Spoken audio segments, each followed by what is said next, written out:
And we're just doing a real simple thing here, real nothing fancy. Yeah, it's hibiscus tea. Yep. And I like it as an iced tea too. me It's too. really, and in the summertime, oh yes, it's definitely. the best. And one of the cool things about, and this of course is Ruby Dew water. Oh, what is it? Ruby Dew. Ruby Dew water. Yeah. What is it? The Ruby Dew is, maybe I shouldn't even say this on camera. We can always edit it. Everybody will know the secret of Arkansas. Okay. We have the Ruby Dew is water that comes from the glaciers. Oh. Way far north and melts and goes way deep in the earth, runs all the way underneath the country and comes up here in Arkansas. Well, now, so it's glacial water. I can believe, the Blue Spring, I heard, had a connection with the Pacific Northwest. And that's got to mean underground rivers or an underground system of water. Yeah. That's being transmitted across the country and such. It's super deep, so it's probably the cleanest source of the water that you can get here in the States. I can bet. But, eventually all that junk that's being poured on the ground might get down to it. But hopefully it's deep enough not to be impinged, although, there's always risks that even deep water sources can be. Oh, I know. It's a shame the way things are going, but are you hopeful or disappointed the way things are going? I have a different way of thinking about it, neither hopeful or disappointed. Okay. Because, if I have if I were to take the small picture view, I would be devastated. Yeah. But the way I've dealt with it, because I really like to know the truth of everything that's going on. Mm. And the only way to handle looking at some of this stuff without being torn apart is to take the big picture view, which is more of a expanding even beyond this earth and even beyond this present life that we're living, even beyond the idea of what life and death are all about, and getting into I love science, and so I have found a lot of encouragement in what science is discovering about what's going on here in this world, and how, I'll just put it real straight, in physics now, we now know that, it's controversial, but there are a lot of really great physicists and cognitive scientists, etc., who say that consciousness is primary, and there's not even really a material world. Hmm. And that's all just being rendered, all this is just being rendered by us as conscious agents. And so I understand it's all very fluid and it comes and goes all the time. Life is everywhere, life changes. Their worlds are being born and destroyed all the time. That's just how it is. And so it's really a wonderful thing because, even life forms that go extinct, there are new ones that emerge. So looking at it from that perspective, it helps me be able to look at what's going on. And, it's like I do have a lot of sadness for it, but at the same time, I also have a lot of joy that we live in such a dynamic universe that's constantly creating. It's like Shiva, creating and destroying. Yeah. And it all has to be there, It's like you can't have new life forms until the old ones make way for them. So anyway, as far as the future goes, it's a matter of perspective, So let's get back to the tea. All right. We're having hibiscus, and I'm just bringing this up to a boil. Just this Snow stove. family recipe or what? This is really special. Ooh. I don't know if I should even let you record this. This is my secret. All right. We can edit the recipe out. We'll edit part of it out. Leave out an important ingredient. Maybe the water. Yeah, right. But one of the cool things about hibiscus is that what is strong, aside from the fact that it's delicious, is that it's such a strong antioxidant. Oh, okay. It's a stronger antioxidant than green tea. Oh, okay. I didn't know that. Yeah, it's like if you look at, they've tested a lot of the well-known beverages that are antioxidant, and this came out on the very top. Oh, it's really fruity. I think it tastes like, to me, when you make it iced tea, it tastes a little like Kool-Aid to me. I mean, Hawaiian Punch was trying to copy hibiscus. That's what I think. But anyway, so it's super. I thought it was just me too. I thought, yes, it tastes like Hawaiian Punch, but good Hawaiian Punch. Yeah. But you don't want to drink too much because people overdo antioxidants. Oh, I didn't know. You can overdo antioxidants. I didn't know that. Yeah. I thought the more you get, the better. No. Oh, gee. No, because we need, what it's working on is something called free radicals or reactive oxygen species. And our bodies, especially the mitochondria, actually need some of those reactive oxygen species. The free radicals actually have a beneficial job to do. But if we have too many of them, that's where we get in trouble. Okay. And so if you overdo the antioxidants, you can actually shut down some of the necessary pathways in our body. It's like so many things have a balance, just like even water. I used to think, the more water you drink, the better. Yeah. And then I found out about water poisoning. Yeah. Oh my God, even good water. Yeah, it's balanced. You've got it. That's what it's got to be. Okay, so this has come up to a boiling now. Yeah. I don't want to boil this, but I wanted it to be that hot, so I'm going to take it off the stove. Okay. I mean, this is so good. This is just like, this technically would be called an infusion. Oh, okay. Because with an infusion in herbalism, all it is you bring the water up to boil, and you put the herb in, and then you cover it and let it sit for a while. And I'm not measuring, as you can see. Like I would say anything. I like that when I cook gumbo.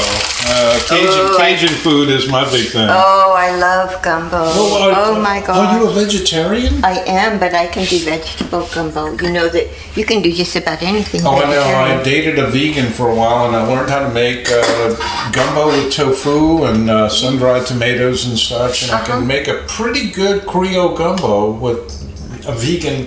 Yeah. Oh, I don't know if you could say vegan. I know vegan is like, tricky. Yeah, vegetarian's a little easier. But you can make like fish fillets with different mushrooms. Oh, that's true. And so you could probably use mushrooms in a gumbo and kind of have a little bit of that type of fishy. Well, I did put oyster mushrooms. Let's go in here. We have to let it sit. Oh, okay.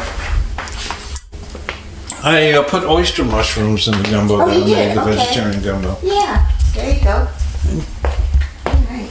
And so this is where you basically teach, and you do all kind of stuff here. Let's see if I can get a room shot. There we go. I teach here, and that kitchen that you just saw, that's a good, but there in here and in the kitchen, and then we go out into the sanctuary. A big globe. No, it's not a big globe. I thought it was a globe. What planet is that anyway? But that thing on the floor there is something really cool. That's a whole body vibration machine. Oh my God. And it's amazing. It sends different vibrational frequencies through the body. And I can show you later some of the things that it does, but it is being used to help restore people who are have had different types of handicaps. Yeah. JoJo is a physical therapist. Oh, okay. And she works with children with disabilities. And she got that for them because there are all of these wonderful accounts of parents that used them on their children who couldn't walk, and they had to wear braces all the time and stuff like that, and how after a short time the children were able to function without braces. Oh, great. And when you can exercise on it, and it enhances your exercise so that you do it 10 minutes twice a day, and you get the full effect of, like, depending on what kind of exercise you're doing, maybe half an hour, an hour's worth of exercise, you get that full effect in 10 minutes doing it on that That's thing. wild. It activates the lymph system. It stimulates circulation in the organs of the body, and just does amazing things. Yeah, that's a cool thing. It's like a vibration sort of thing. It's called whole body vibration, and there are different rates of vibration in it. I have it in the database, all the studies and videos, how to use it and all that.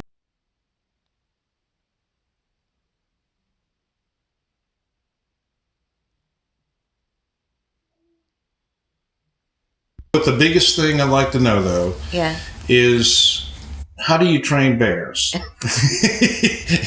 Folks, for those who don't know anything about Dakota, she actually lived, and I'm not making this up too, but she actually lived where probably the biggest population of bears in Arkansas, and she was not what you call a wilderness woman when she started, or am I wrong about that, Dakota? See, well, I didn't know you couldn't train bears.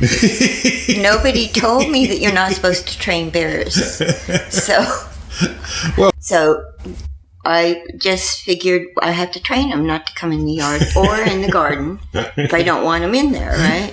Yeah, but the first time that you see a bear in your garden, I mean, and you want to train it, what's the mental process? How do you figure, what am I going to do to keep this bear out? Or does it just, you go on automatic? Well, I just did what came naturally, you know. Well, what came naturally to me. Yes, I would. Coming naturally to me would be running, Yeah, but not a good idea. No, that's true. I knew a few basic things, like, you can't be afraid. Okay. Because... Oh, God, I'm failing it already. They can sense that, and then they know they can do whatever they want, right? Yeah. And so one of the things I learned, a lot of it has to do with your, if you watch animals when they're protecting their territory, they get big. That's true. And they have a posture. Yeah. There's a lot of it is posturing. And then there's also all of the vocalizations, they'll have growls, they'll have all of that kind of stuff.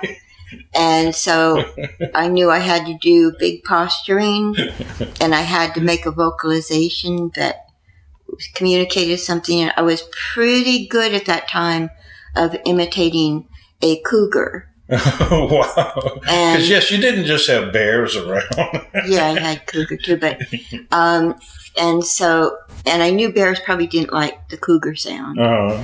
And then I also had a great, big, huge stainless steel pot, like a huge, I don't know how many gallons, 5 gallon, but it was big. And when I hit it with a stick, it was very loud. Uh-huh. And, but the thing is that it's all about timing. Because when the bear first comes, he doesn't know yet what to expect. Yeah.